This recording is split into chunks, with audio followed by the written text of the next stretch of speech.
शांताकारं भुजंगशयनं पद्मनाभं सुरेशं विश्वाधारं गगनसदृशं मेघवर्णं शुभांगं लक्ष्मीकान्तं कमलनयनं योगिभिध्यानगम्यं वंदे विष्णु भवभयहरं सर्वलोकैकनाथम्।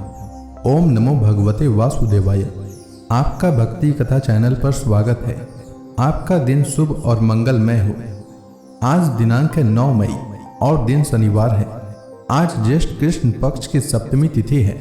आज सूर्योदय का समय सुबह 5:34 और सूर्यास्त का समय शाम 7:01 रहेगा।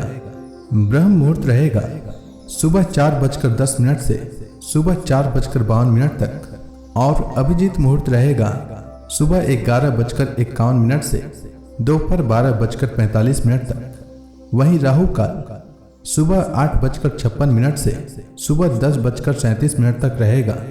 आइए सुनते हैं ज्येष्ठ मास कथा का आज का अध्याय। राजा परीक्षित ने कहा, भगवान के कर्म बड़े अद्भुत हैं। उन्होंने एक बार अपनी योग माया से मत्स्यावतार धारण करके बड़ी सुंदर लीला की थी। मैं उनके उसी आदि अवतार की कथा सुनना चाहता हूँ। भगवान मत्स्य योनि एक तो यों ही लोक निंदित है, दूसरे तमोगुणी और असह्य परतंत्रता से युक्त भी है। सर्वशक्तिमान होने पर भी भगवान ने कर्म बंधन में बंधे हुए जीव की तरह यह मत्स्य का रूप धारण क्यों किया? भगवान महात्माओं के कीर्तनीय भगवान का चरित्र समस्त प्राणियों को सुख देने वाला है। आप कृपा करके उनकी वह सब लीला हमारे सामने पूर्ण रूप से वर्णन कीजिए। सूत जी कहते हैं, शौनक आदि ऋषियों, जब राजा परीक्षित ने भगवान श्री सुखदेव जी से यह प्रश्न किया तब उन्होंने विष्णु भगवान का वह चरित्र जो उन्होंने मत्स्यावतार धारण करके किया था उसका वर्णन किया। श्री सुखदेव जी कहते हैं, परीक्षित, यों तो भगवान सबके एकमात्र प्रभु हैं, फिर भी वे गौ, ब्राह्मण, देवता, साधु, वेद, धर्म और अर्थ की रक्षा के लिए शरीर धारण किया करते हैं। वे सर्वशक्तिमान प्रभु वायु की तरह नीचे ऊंचे छोटे बड़े सभी प्राणियों में अंतर्यामी रूप से लीला करते रहते हैं, परंतु उन प्राणियों के बुद्धिगत गुणों से वे छोटे बड़े या ऊंचे नीचे नहीं हो जाते, क्योंकि वे वास्तव में समस्त प्राकृत गुणों से रहित निर्गुण हैं। परीक्षित, पिछले कल्प के अंत में ब्रह्मा जी के सो जाने के कारण ब्रह्म नामक नैमित्तिक प्रलय हुआ था। उस समय भूलोक आदि सारे लोग समुद्र में डूब गए थे। प्रलय काल आ जाने के कारण ब्रह्मा जी को नींद आ रही थी। वे सोना चाहते थे। उसी समय वेद उनके मुख से निकल पड़े और उनके पास ही रहने वाले हयग्रीव नामक बलि दैत्य ने उन्हें योग बल से चुरा लिया। सर्वशक्तिमान भगवान श्री हरि ने दानवराज हयग्रीव की यह चेष्टा जान ली, इसलिए उन्होंने मत्स्यावतार ग्रहण किया। परीक्षित, उस समय सत्यव्रत नाम के एक बड़े उदार एवं भगवत परायण राजर्षि केवल जल पीकर तपस्या कर रहे थे। वही सत्यव्रत वर्तमान महाकल्प में विवस्वान के पुत्र श्राद्धदेव के नाम से विख्यात हुए और उन्हें भगवान ने वैवस्वत मनु बना दिया। एक दिन वे राजर्षि कृतमाला नदी में जल से तर्पण कर रहे थे। उसी समय उनकी अंजलि के जल में एक छोटी सी मछली आ गई। परीक्षित, द्रविड़ देश के राजा सत्यव्रत ने अपनी अंजलि में आई हुई मछली को जल के साथ ही फिर से नदी में डाल दिया। उस मछली ने बड़ी करुणा के साथ परम दयालु राजा सत्यव्रत से कहा, राजन, आप बड़े दीन दयालु हैं। आप जानते ही हैं कि जल में रहने वाले जंतु अपनी जाति वालों को भी खा डालते हैं। मैं उनके भय से अत्यंत व्याकुल हो रही हूँ। आप मुझे फिर इसी नदी के जल में क्यों छोड़ रहे हैं? राजा सत्यव्रत को इस बात का पता नहीं था कि स्वयं भगवान मुझ पर प्रसन्न होकर कृपा करने के लिए मछली के रूप में पधारे हैं। इसलिए उन्होंने उस मछली की रक्षा का मन ही मन संकल्प किया। राजा सत्यव्रत ने उस मछली की अत्यंत दीनता से भरी बात सुनकर बड़ी दया से उसे अपने पात्र के जल में रख लिया और अपने आश्रम पर ले आए। आश्रम पर लाने के बाद एक रात में ही वह मछली उस कमंडलू में इतनी बढ़ गई कि उसमें उसके लिए स्थान ही न रह गया। उस समय मछली ने राजा से कहा, अब तो इस कमंडलू में मैं कष्ट पूर्वक भी नहीं रह सकती, अतः मेरे लिए कोई बड़ा सा स्थान नियत कर दे जहां मैं सुख पूर्वक रह सकूं।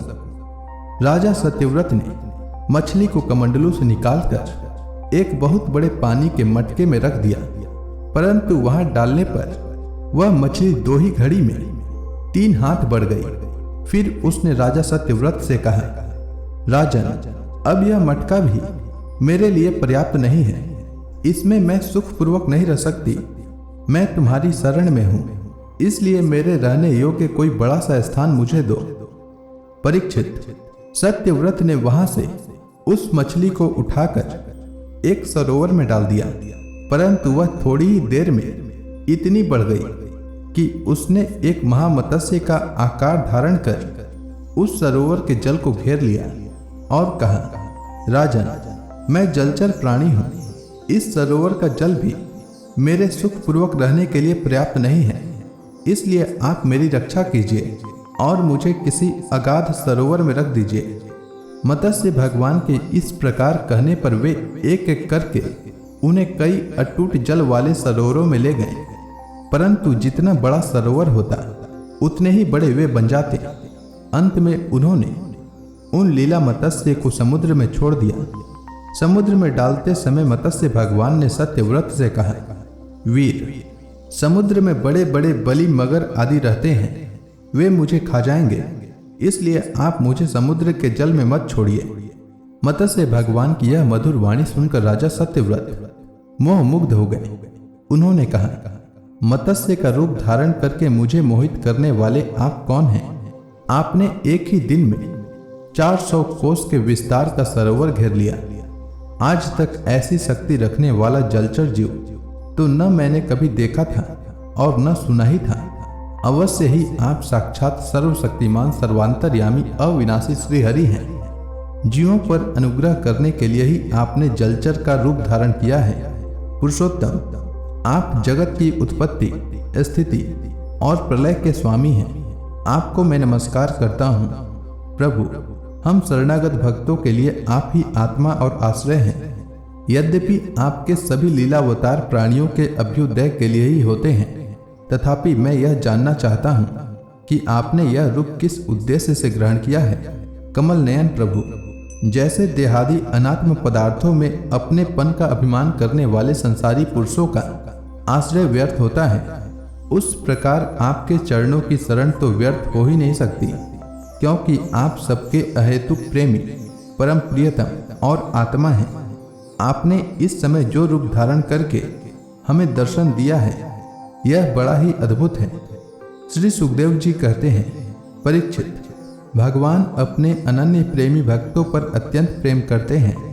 जब जगतपति मत्स्य भगवान ने अपने प्यारे भक्त राजर्षि सत्यव्रत की यह प्रार्थना सुनी, जब जगतपति मत्स्य भगवान ने अपने प्यारे भक्त राजर्षि सत्यव्रत की यह प्रार्थना सुनी, तो उनका प्रिय और हित करने के लिए, साथ ही कल्पांत के प्रलयकालीन समुद्र में विहार करने के लिए उनसे कहा। तो इसी के साथ यह अध्याय समाप्त हुआ। तो प्रेम से बोलिए विष्णु भगवान की जय, समस्त देवी देवताओं की जय। इसके आगे की कथा मैं कल के अध्याय में सुनाऊंगा। तब तक के लिए भगवान श्री हरि विष्णु का नाम जपते रहें।